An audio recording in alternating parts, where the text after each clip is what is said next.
We're going to get started. Welcome to Per Capita's Policy Hive, and for joining us on this very cold evening.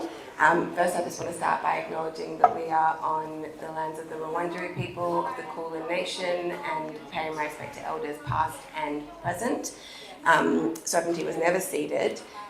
Today is a particularly important day in our country and in Victoria. The final day of the Europe Justice Commission, Victoria's longest ever running royal commission.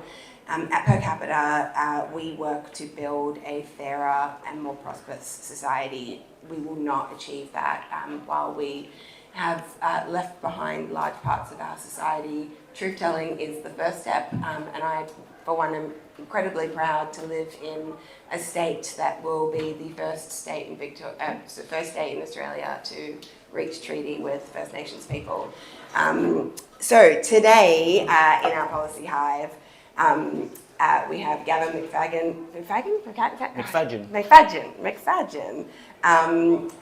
coming and speaking to us. He has over 30 years experience in a career in environmental and climate activism, and is currently the Program Manager of Climate and Energy for the Australian Conservation Foundation. The purpose of our Policy Hives is both networking for young people to get to know each other, to talk about different pathways into policy work. It's basically just like a group of nerds coming together and talking about nerd stuff. And today's nerd stuff is one of the most important topics that we really need to grapple with in the policy space, which is climate and energy policy. And Gavan is absolutely the right man to speak to us about it. So we'll start. Gavan will say a couple of words. I'll ask him some questions, and then we'll open it up to the room. And then afterwards, we can stick around for some more beer and some pizzas and have a chat about pathways into this sort of work. Go ahead. Great. Mic okay? People hear me? Hi everyone, thanks so much for coming. I love doing these talks, especially with generations younger than myself and people that are still passionate about climate and energy policy, especially climate policy. Before I launch straight into policy itself, I should just mention, so I am the Program Manager at the Australian Conservation Foundation. We're Australia's biggest national environment body.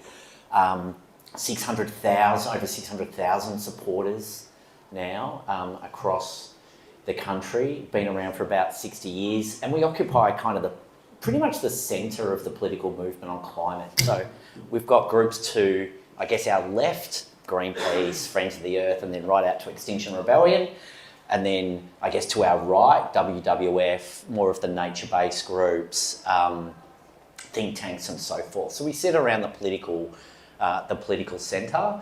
And we tend to lead Canberra policy and negotiation. So I'm probably one of two or three people that, for the climate movement, tend to lead negotiations on climate policy in Canberra. And that's my key role. I'm not a policy expert. I run the campaigns and the strategy. I have three policy people, but I've got a pretty good grasp of climate policy after doing this job since 2017. I always want to kick off too by just explaining why we're here talking about climate policy, because we can often tend to forget that. 2024 was the hottest year on record. 2023 was the hottest year on record before that. 8 of the last 10 years have been the hottest on record. We're seeing now a whiplash of climate impacts around Australia and around the world, from algal blooms and drought in South Australia to 3 consecutive flooding events in Queensland, flooding events in New South Wales, fires and floods in Tasmania, fires and extreme weather in Western Australia and across Northern Australia. And the ability for policy mechanisms to keep up now with the speed of this whiplash of climate events in itself is a policy challenge. And an existential crisis, not just for us, but for the future of the planet. So we can often get caught up in the weeds of policy detail, but you've always got to remember your North Star. And your North Star for us, obviously, is getting to net zero as fast as possible, keeping global average temperatures to 1.5 or below, or overshoot and bring it back to do that, and Australia's fair share in doing that. And I'll talk more about that in a second. What I'm not going to talk about much, but you can ask me about later, is state policy. Don't have time for that, but can answer any questions people have got about particular states. It's not my expertise, but I know bits and pieces, especially Queensland and Victoria. I won't talk much about adaptation, but I can if you ask me a question. Adaptation policy is becoming a really big deal just because of what I explained. Queensland now is allocating billions of dollars to extreme weather response preparation and impact, and that's more than all the other Australian states combined. And that's adaptation policy, from how do we stop the insurance industry not going belly up and assisting reinsurers, through to the role of the state emergency service. Should it be professionalised? What's the role of the army in an extreme weather event? What do we do with community legal centres needing to respond to the questions that communities have in the wake of disasters? So there's a whole tranche of urgent work that needs to be done on the adaptation front, which is lagging behind, which I can answer questions to, but isn't the focus of my speech, but happy to answer questions. And I won't touch much on corporate policy, but if you've got questions around that, I can answer those. So by that I'm talking about like the work we do to help shape the lending practices of the banks and super funds away from fossil fuels and towards clean energy, either financial sector policy and so forth. So I won't touch much on that. I'm going to focus on federal mitigation policy. And probably the three big ones at the moment, I'm going to touch a little bit on methane, which might seem a bit of a niche topic, but it's becoming quite important right now. But I'll go to the three big ones that I get asked most about. They are the renewables build and the energy transition. Secondly, Australia's deliberations around determining a 2035 emissions reduction target, which is due this year. And finally, what we do about Australia's coal and gas exports. And that's critical, and people might ask, well, we don't have to account for the emissions, the scope 3 emissions from our exports. We don't care about that. It doesn't matter whether Australian coal is burnt in the Latrobe Valley or the Hunter Valley or Tokyo or Seoul or Taipei. The impact on the planet is the same. So the drug dealers' defence doesn't really cut it with us, so we also need to see what we're going to do to help us and our trading partners transition our fossil fuel exports to clean exports as well. When it comes to federal policy settings, we've also got some pretty significant headwinds. Sorry, I'm going to swig my beer as I'm going. We had 11 years of climate inaction. That's not a political partisan comment, it's just a statement of fact. We had incoherent or non-existent or chaotic or absent climate policy, energy policy in this country for about 11 years, up till 2022 under successive coalition governments. And that had a material impact on the policy options we have before us now. That lost decade did a lot of damage. It did damage to our climate. It did damage to energy policy settings in Australia. It curtailed options that we otherwise would have had. And it means we have to do some things a lot more quickly than we would have liked, including the renewable energy build. One of the advantages now that we have, though, is that we do have a Labor government that's more committed to climate change, but nowhere near where we need them to be. But we have some options around policy durability because we think we got them for 2 to 3 terms, and that's really essential for climate policy. Operating to 2.5 to 3 year electoral cycles with any policy probably, but particularly with climate and energy policy, makes life really difficult. So knowing that you've got 6 or even 9 years to plan the energy transition in particular and emissions reduction really helps. And the way we've always looked at it since 2022 was that the first term of Labor's government was about the energy build, the renewable energy build, because there's no point in having a conversation about any other policy settings until you start building the clean energy you need to electrify the rest of the economy, right? Industry, transport, and so forth. The second term for us was going to be about ending new fossil fuel approvals and then completing the fossil fuel transition in the third term, if possible.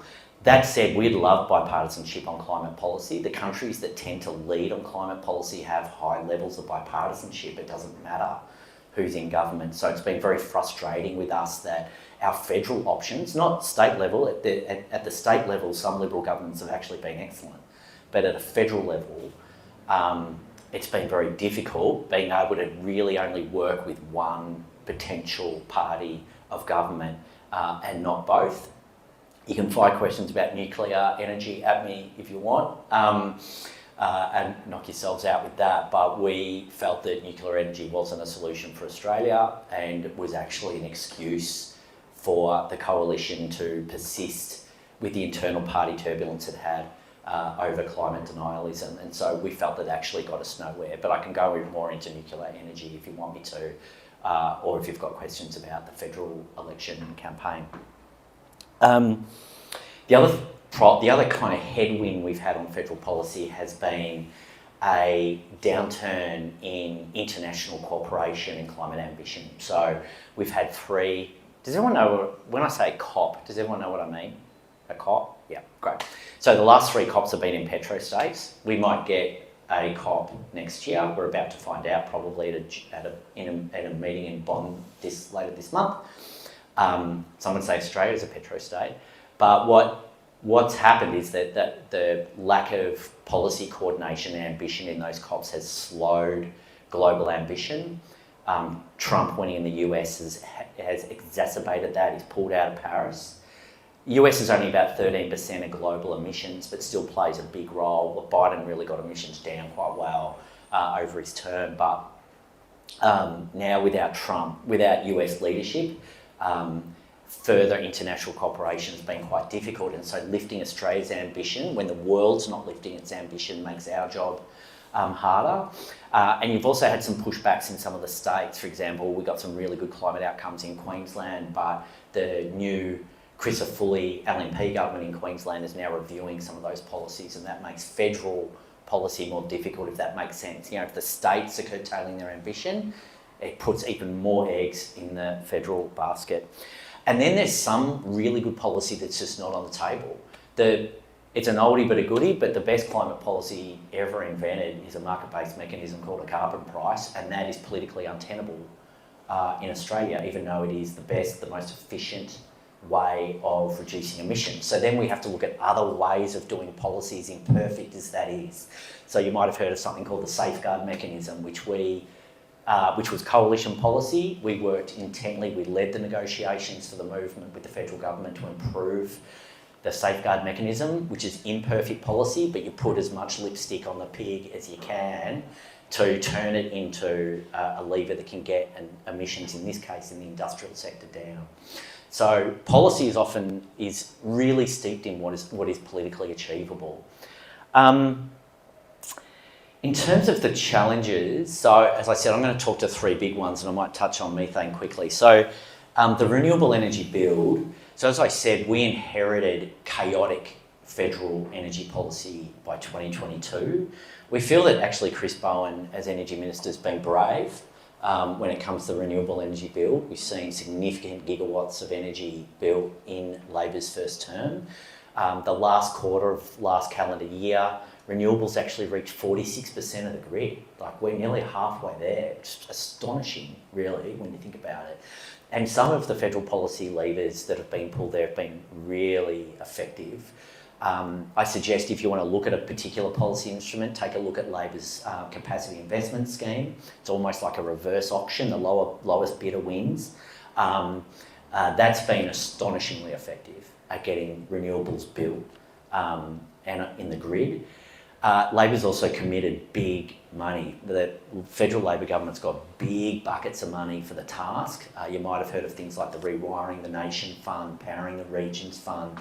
The Clean Energy Finance Corporation's budget's just been rebooted with another $2 billion. So this is an expensive task, but the renewable energy build has now really picked up speed. And as I said, we're already nearly halfway there for our domestic transition, which has been great news. And that's been important not just for emissions reduction, but because the grid was literally falling apart when we inherited it in 2022, coal-fired power stations now notoriously unreliable, a potential gas shortage for domestic use in Australia from 2028. So just keeping the lights on, let alone emissions reduction, just keeping the lights on, because there's been such an investment drought through lack of policy stability and predictability, so the private sector just wasn't investing. The biggest problem we have with the renewable energy build in a policy sense is actually social licence. It's maintaining, with the speed of this build, how to maintain renewable energies, quite significant public support, especially for rooftop solar. But we have seen a pushback on the reputation of renewables being built in the regions. So I'm talking about big offshore and onshore wind projects, solar projects. There are major wind projects, for example, being built along the Great Divide in Queensland that's clearing land, including land for endangered species. So what are we doing? Like we're trying to save the planet, we're killing the planet, building the renewables in places like that. So the way we do our planning regimes have really needed to improve, but in a way that doesn't slow approvals. People might know that there's actually at the moment an agenda for the Labor government to update Australia's nature laws, the Environment, Biodiversity and Protection Conservation Act, which we're looking at trying to manoeuvre to accelerate approvals without having bad impacts for biodiversity and having good community consultation.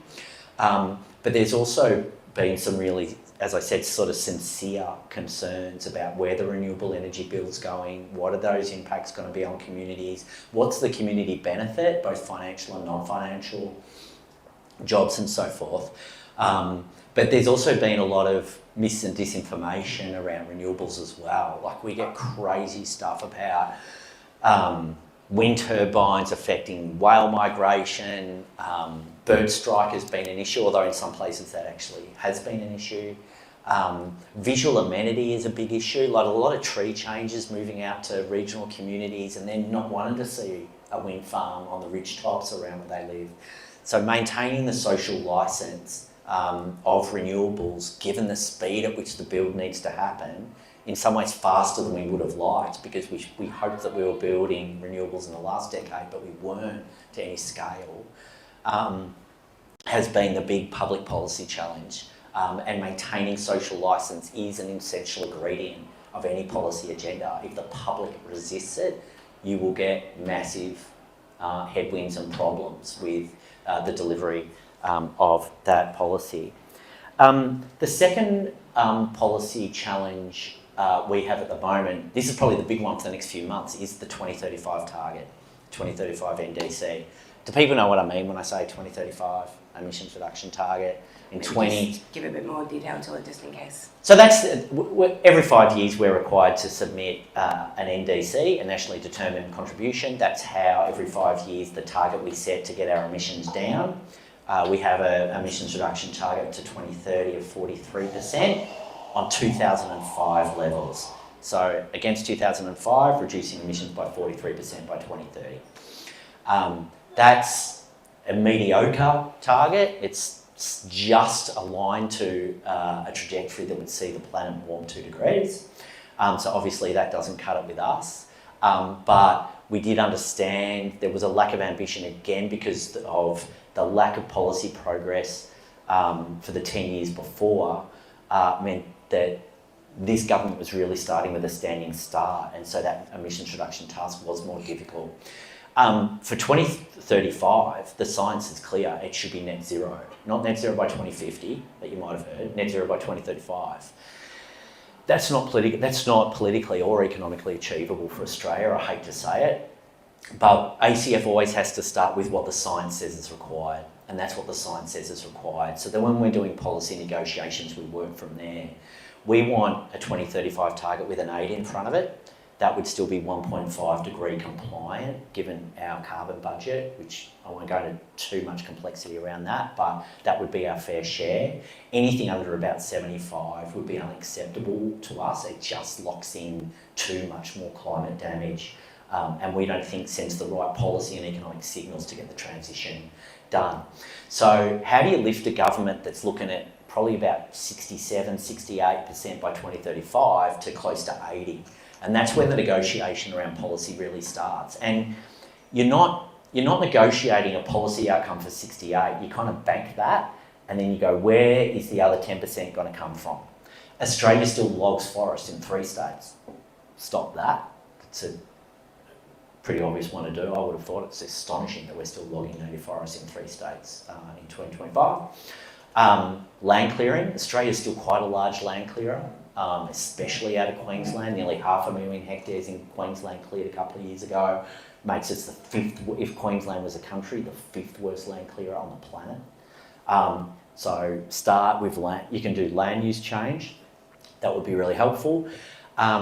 Transport emissions reduction has been really stubborn in Australia. There's been a lot of policy work, and we're addicted to big, heavy, petrol guzzling cars. So shifting behaviour, and we've got a behaviour change for transport's really big in Australia. We don't have Melbourne's public transport system's not bad, but generally Australians don't have great access to public transport, and passively moving around. We're very car dependent. So the federal government's vehicle emission standards, which we were part of developing, which are okay, they need to be better, but they're okay, but they're a good start. They're starting to kick in, so they'll bring more EVs into the market, and they mean that different car companies need to do an average of their emissions, so they need to sell more lower polluting cars at the expense of Hiluxes and Ford Rangers and stuff like that. We also need to look at our Scope 1 emissions. So our Scope 1 emissions, so these, what I mean by that are the emissions from digging up and exporting coal and gas. So as some of you might know, we don't have to account for our Scope 3 emissions, where the emissions caused by the burning of that coal and gas overseas, but the emissions from digging up coal and gas for export and freezing gas into LNG is a significant part of Australia's carbon emissions profile. It's about 15% of our emissions are exporting emissions. And the gas industry in Australia is the biggest user of gas. So the gas industry in Australia is the biggest user of gas to freeze the gas, to export the gas. So if you can electrify that process, if you can electrify other high emitting processes like that will get you that extra emissions reduction you're after. We're also looking at things like the aluminium sector. So in New South Wales, Victoria and Queensland, the energy from making alumina and turning that into aluminium is about 12% of the energy used in those states. So if you can electrify that, that's just one industry. So if you can electrify the alumina and aluminium sector, you can get an emissions reduction there. So you see what I mean? You actually just start looking at parts of the economy for where you can get those emissions reduction from, and then you try to package that into a coherent set of policies called a net zero plan for the federal government, which is set with that 2035 target, if that makes sense. The federal government was supposed to announce that target last year. We didn't kick them when they didn't do it. Again, everyone was kind of holding back around the world on their climate commitments because people could see the election of Trump coming. Other geopolitical instability, which I probably don't need to go into, just reading the news, has been quite a distraction for climate ambition. So there was a bit of a vacuum for Australia to announce its target into. So we didn't oppose the Australian government delaying its target until September this year, and it's given us more time to work through with them and the agency charged with determining that target, called the Climate Change Authority, working with them to deliver a net zero plan and a target that we think would be responsible, feasible and deliverable. One of the other things, just with the target, just to touch on that I get asked a lot on policy settings, is this use of this thing called offsets. Offsets are kind of what they sound. You're not abating your emissions on site, you're engaging in some other process. Most people would point to things like planting trees to draw down carbon to offset the emissions of your industrial process. So things like solutions that don't involve the actual emissions reduction on the site, like offsets, or you might have heard of something called carbon capture and storage. These kind of technologies, we have to look very closely at those kind of things to make sure that they deliver actual emissions reduction, because there's a lot of greenwashing around the role of these technologies. Offsets can work, we don't oppose them. We oppose them for the fossil fuel sector because we just think the fossil fuel sector can't offset itself, it just needs to go.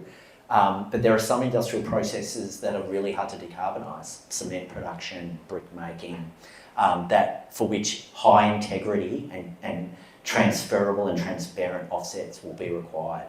And at the moment in Australia, you can only use Australian created offsets because we don't trust the international market until that international market's set up, which it is now being set up with the agreement of Article 6 at last year's COP. So feel free to ask me more about offsets in afterwards if you like. I want to touch on probably Australia's biggest policy challenge of all, which is not even the target. It's what we do about our fossil fuel exports. So Australia's the biggest exporter of coal on the planet. We're the second biggest exporter of liquefied natural gas on the planet after US. We are a top 3 exporter of emissions in the world. That's just completely untenable.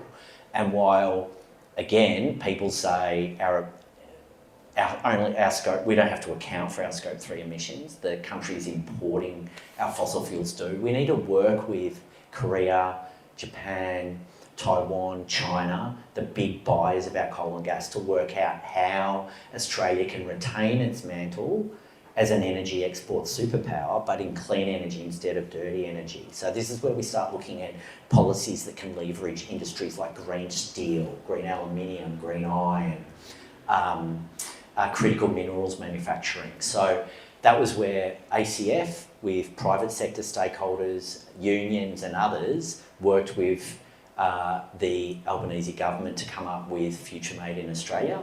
That's where that came from. If people have heard of that. We need to do a lot better at selling it. I still don't think there's a lot of understanding about what we're trying to do here. It's actually huge macroeconomic reform. It's the biggest macroeconomic policy reform agenda since the Hawke-Keating era, when we were floating dollars and deregulating the market. So this is a huge task, but if Australia is one of the only countries in the world that can produce more renewable energy than we need domestically, can set up things like a green steel industry, that is a massive impact on, if we're producing that steel and Japan isn't, they're importing refined steel from Australia, that is a significant downward pressure on Japan's emissions reduction profile. So these countries that are highly industrialised, big manufacturing sectors, quite large population densities, small countries that just can't build the renewables that we can, or they're much more expensive and controversial to build, a lot more offshore wind, wind projects in high value land and so forth. So we need to play a role not just in decarboning our economy, but setting policy settings for which our green exports help our trading partners also decarbonise, such as those countries. And so we do that. We do an increasing amount of work in that space. I'm in Japan next week, in Tokyo, to actually look at the fossil fuel trade and how to convert that to a green energy trade. So not just getting our emissions down, but those of our trading partners, so that the world can get off Australian polluting coal and gas over time. Coal as soon as possible, and gas down the track. And so we do that policy work, but we also run those advocacy campaigns where you might be seeing some of the media around the approval of a major Newport extension called North West Shelf in Karratha. We're at the centre of that campaign to oppose the final approval of that North West Shelf and these big new gas projects, offshore and onshore gas projects that are being proposed in Australia, which in our view just cannot proceed. It's also a couple of final things, and then I'll stop. It's one of the other policy challenges is just seeing policy. Sorry to use. I hope I don't offend anyone using this word. Policy kind of schizophrenia within government. So, like, I'll walk into DFAT, right, and there'll be a unit in DFAT whose job it is to make sure that Pacific Island nations understand that we're taking climate change seriously. Talking to Tuvalu and Solomon Islands and Kiribati Fiji and so forth, and that has a geopolitical importance as well as an emissions reduction importance. And then there's another unit of DFAT of persuading the Koreans and the Japanese and the Chinese and the Taiwanese that they're going to get our coal and gas for as long as they want it. So how do you reconcile these kind of foreign policy and domestic policy challenges? So we have to sort of navigate a way through how to ensure resource and energy security with our trading partners, but getting their emissions down and converting their energy systems, but also being sincere with our Pacific Island partners for whom climate change is actually an upcoming existential crisis, in trying to navigate coherent government policy through those sectors. So policy often looks like something you kind of do dryly, but it actually sits in a context with a whole range of external complexities which need to be taken in to account. Just finally, my last one, we're doing quite a bit of work on methane policy at the moment. So methane is a gas, it's, depending on how you measure it, between 36 and 82 times more potent greenhouse gas than CO2.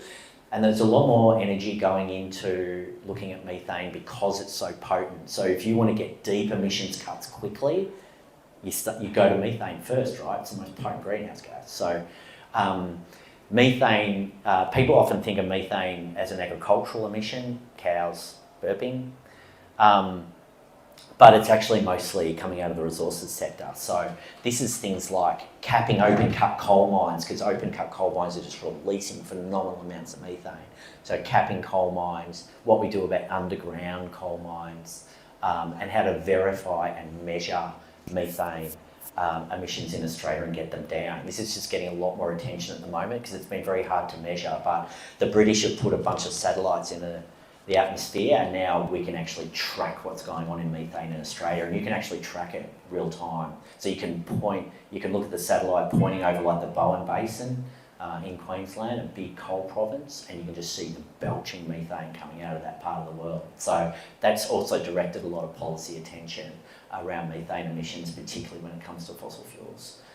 I think I've spoken enough. Yeah, no, that's wonderful. How long was that? I don't know how long I went for. Too long. No, you were great. You were excellent. Thank you very much. Anyway, I much. hope that was a bit of a useful kind of spread. It's a lot. It's a big space, right? I have a couple of questions for you, and then we will open up to the room.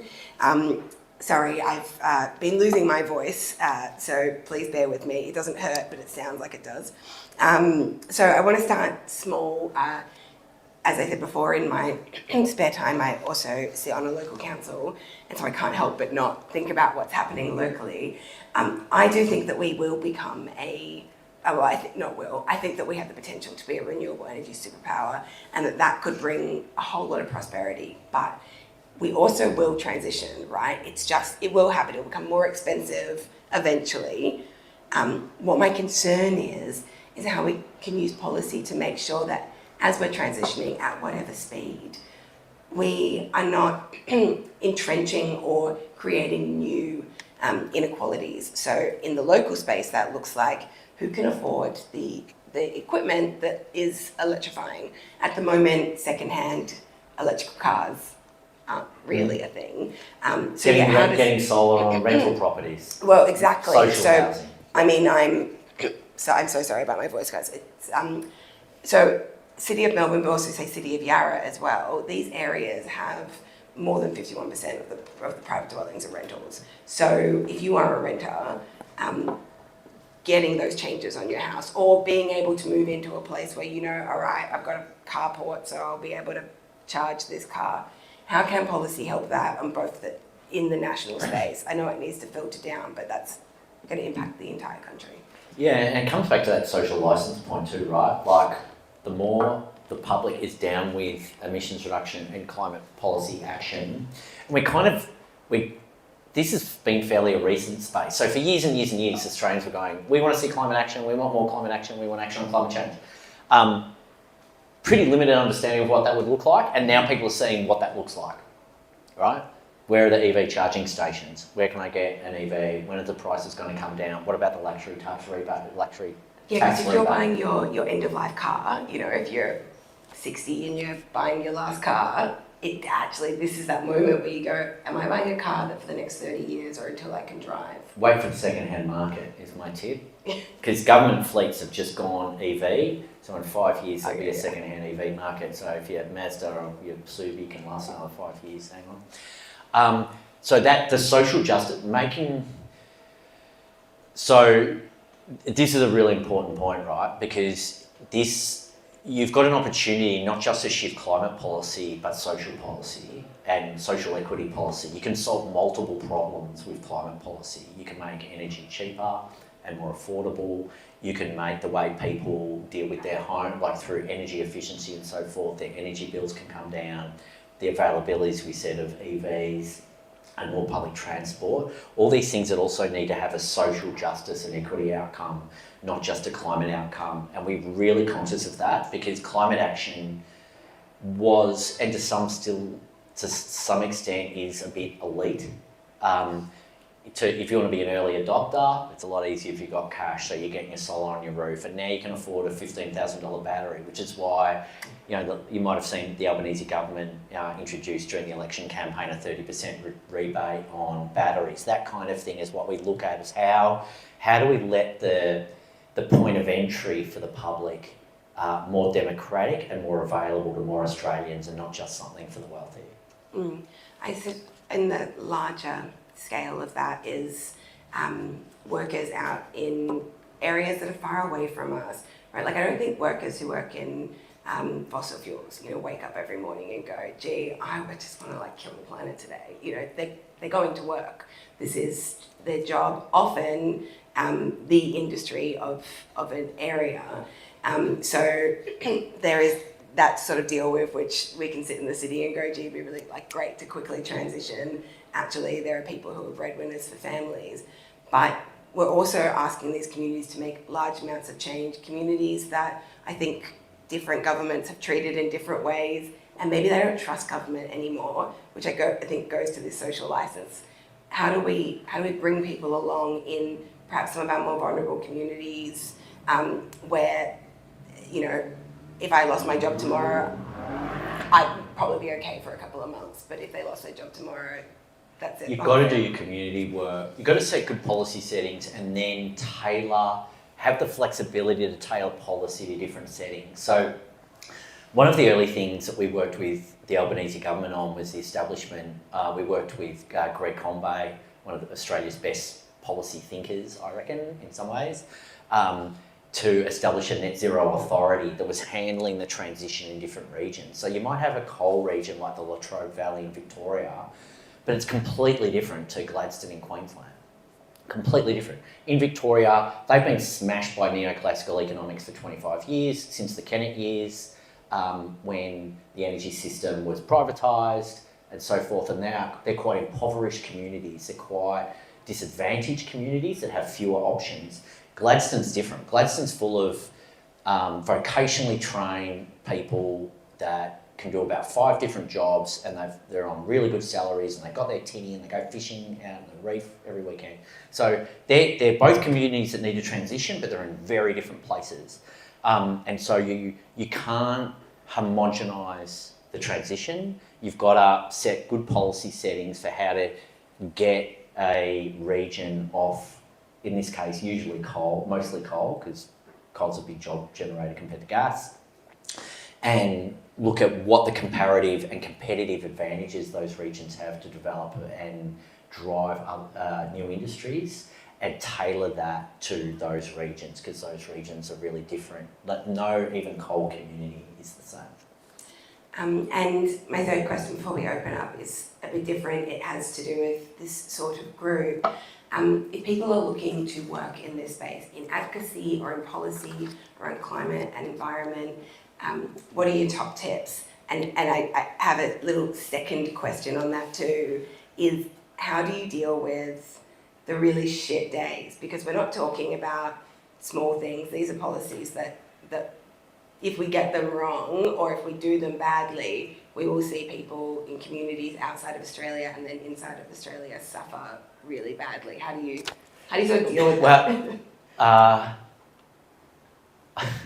I really want to sell my industry, but Oh, yeah, you've also, sorry. but, that's well, the it's true downside though. there. We're at a time when I'm getting hundreds of applications for any job I advertise, and we are increasingly dealing with some of the mental health and workplace stresses that occur from being in this industry and dealing with climate all the time.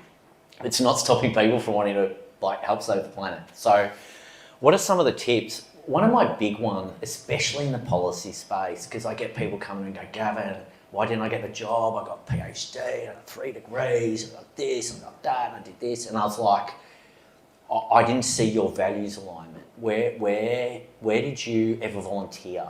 Did you ever go to a student strike? Did you ever sign up to a rally? Did you ever join an environment group? So people often come to me and go, look at my amazing policy expertise, and it is, and it's important.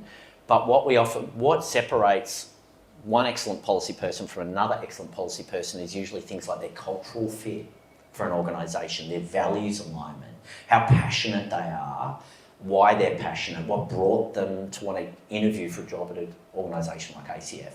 Because we often get a lot of people also, we get a lot of young people straight out of uni, but we also get people, frankly, we get quite a few disillusioned people from the public service as well, who are like, I'm fed up with the bureaucracy, I want to work at a place like ACF where I can just get shit done, and I want to put pressure on the bureaucracy to be more ambitious. So we really do, the policy credentials that you guys are developing is critical, I'm not saying that, but think outside that. Think about volunteering for a local climate group. Have a look at your local community groups around where you live. Join a group, doesn't have to be ACF, but go for your life.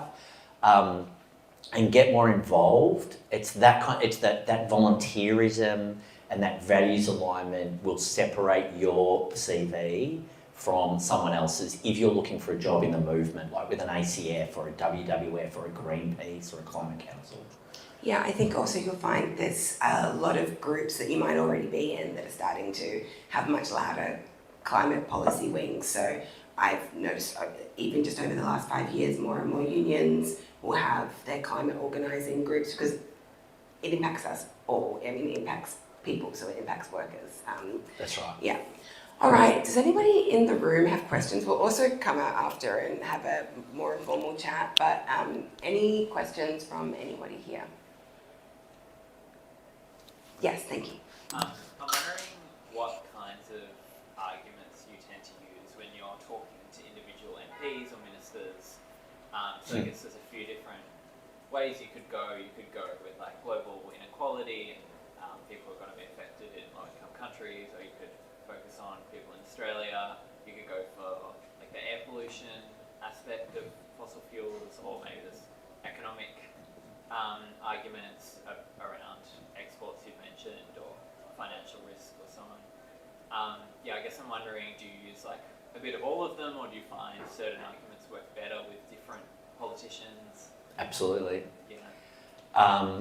It's a great question. I mean, that really comes to the art of lobbying and negotiation, and which is my forte, and cutting the deal. The first thing you do is your homework. So they're all different, right? What we have, to give you a bit of an insight, right? There are a group of people in the Federal Labor Caucus that are passionate about climate. So we often start there. They're headed up by people like Josh Wilson in Fremantle, Jed Carney just up here, Josh Burns down in McNamara,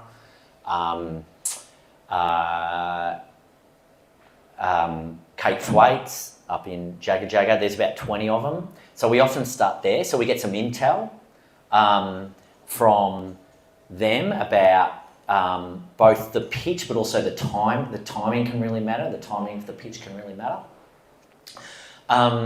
You look at where those MPs are from. Are they in coal communities? Or are they in a city, Melbourne? Or are they in a regional community?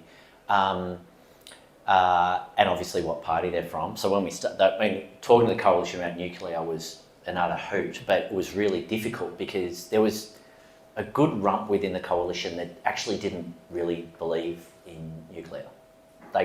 It solved an internal party cohesion issue.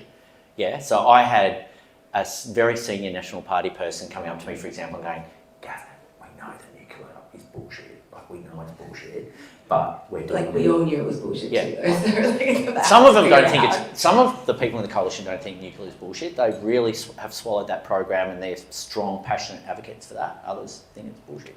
So, timing, homework. The really tricky piece is knowing the difference between something that's implausibly ambitious and something that's plausibly ambitious. So just getting that, do you know what I mean? Like, one of our ACF's strengths is that we've got a very good read on how hard to push Labor beyond which they won't go, but that is the maximum they can and will do. And knowing that sweet spot is really important in any negotiation. You obviously need a lot of technical nous. Like, things like the safeguard mechanism are very complex pieces of policy.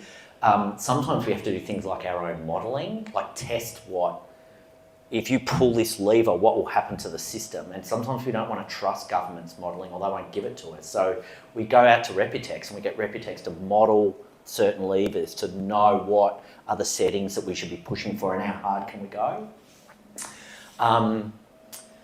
What else? They're probably the main ones. I don't feel like I've answered your question that well on one level, but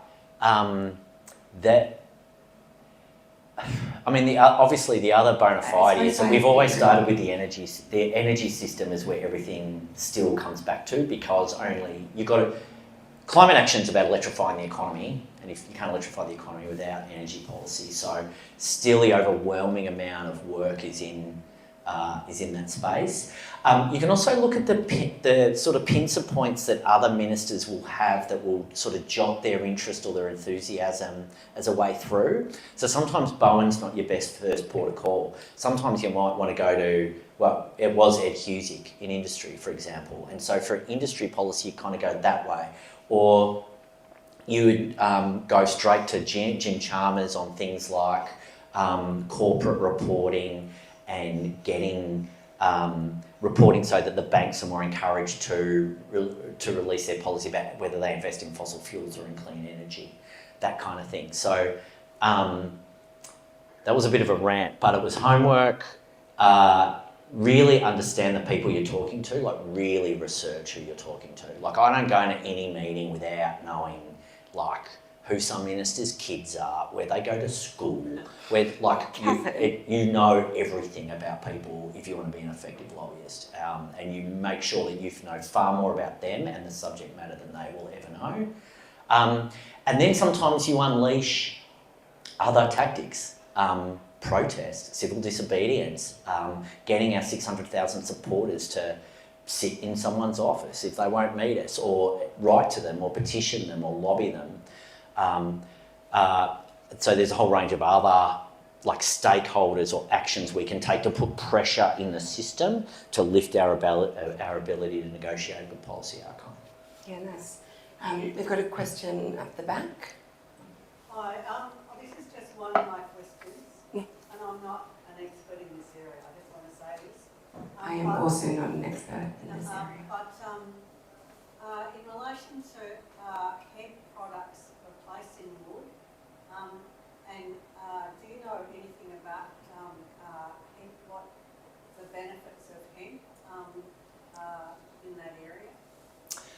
You're jolting my memory. I was in a past life a forest campaigner. I used to run the National Forest Campaign for the Wilderness Society, and so we were looking at some of those alternatives. It's a credible alternative for many applications. It's got low water use, it's insect repellent resistant, it's a good crop in terms of its impact, its environmental impact, doesn't use a lot of nutrients most of the time. So certainly for paper production, I know it faces some economic headwinds at scale, but yeah, it's for construction and for paper production, it seems like a viable option. I'm not saying it's commercially viable, but in terms of its structure as a fibre, it's definitely in fact, it's got fibre length that's actually preferable to things like wood. Can I just follow that up? So, in relation to the insurance sector, do you think that having a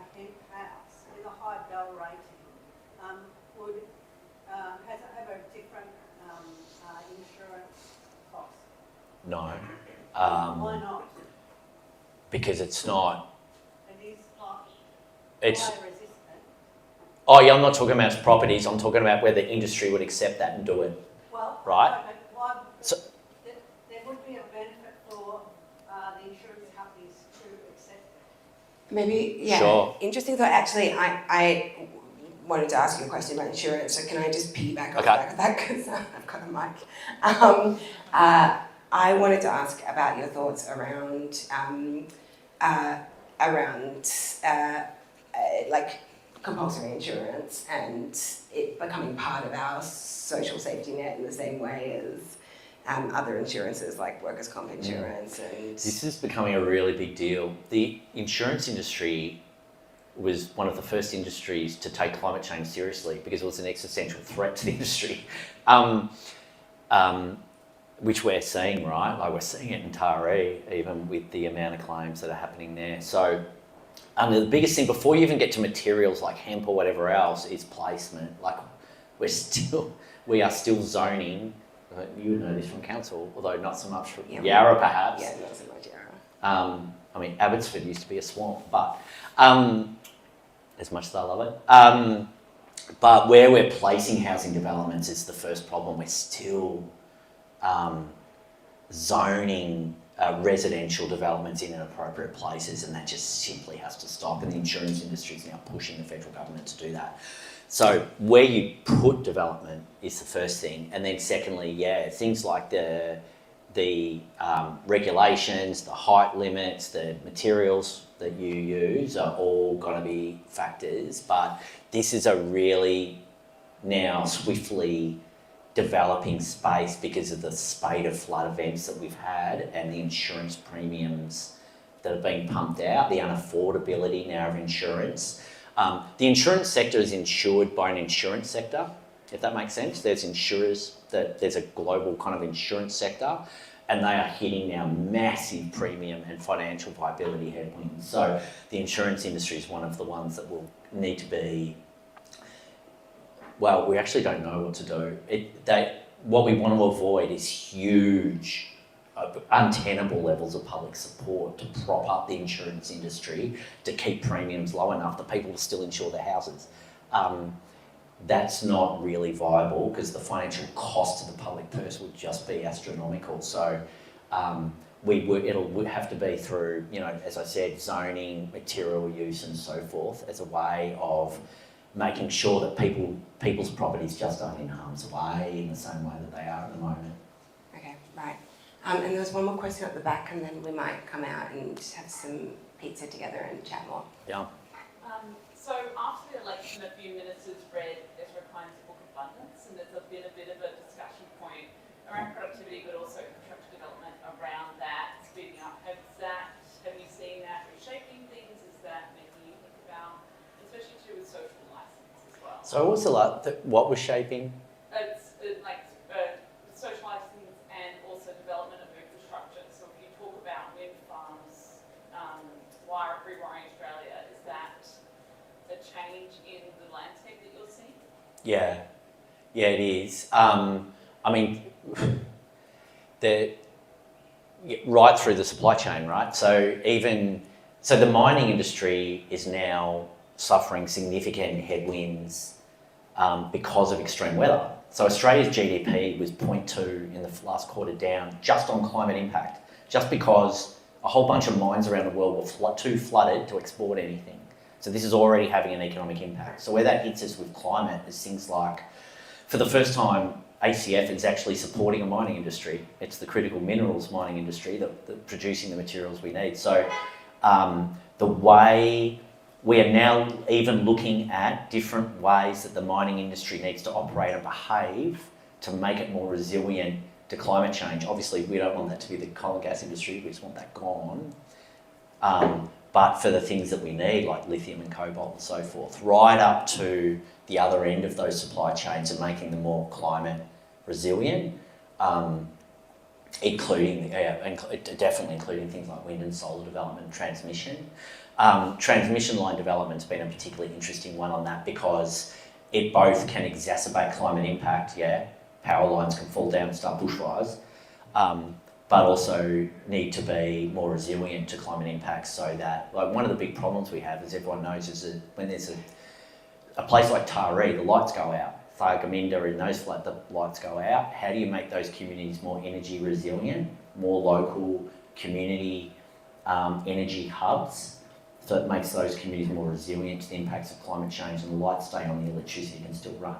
So yeah, we are seeing that right through the system. So where cables need to go underground, even though it's 4 times more expensive as opposed to above ground, all that kind of stuff is how we insulate power cables. You wouldn't believe through so many parts of those supply chains, the resilience and adaptation of our energy systems and our building systems is becoming a much bigger factor, but this is all adding cost. And so this is one of the problems we have in this space is the more runaway climate we have, the more the economic cost occurs, and the more then we have to pay to adapt to the impacts that we're already seeing is one of our challenges. Thank you, and we will wrap this part of tonight. So if you could join me in thanking Gavan for that excellent talk. Thanks. Thank you. We will be hanging around for a drink and a chat. And I do want to just pick up on that last question. I don't normally push book recommendations, but I think I've been thoroughly Ezra Klein-pilled. But Abundance is a brilliant book, and if you are a policy wonk or if you are interested in this space, it is American. It's quite sad because it's definitely written for the incoming, like, less ambitious democratic government, right, for America. Like, that's who it was written for. But it is so transferable to Australia, and if you are interested in that, Andrew Lee made a speech a couple of weeks ago, which is on his website, for the Chifley Research Centre, on the abundance agenda for Australia. And I guess the key parts of this book are like around making sure that we have and we build and we make enough of the things that we need for a better life. We are good at making lots of things, but it's the things that we need, and this is housing, this is science, I've heard a lot about industry. this book. I've heard a lot about it. Oh, one of the love it. silver linings on Trump is that in Trump's first term, emissions reduction actually picked up speed, in spite of Trump. But that's a tidbit we'll talk about over pizza and beer. Yes, let's do that. All right, thanks everybody.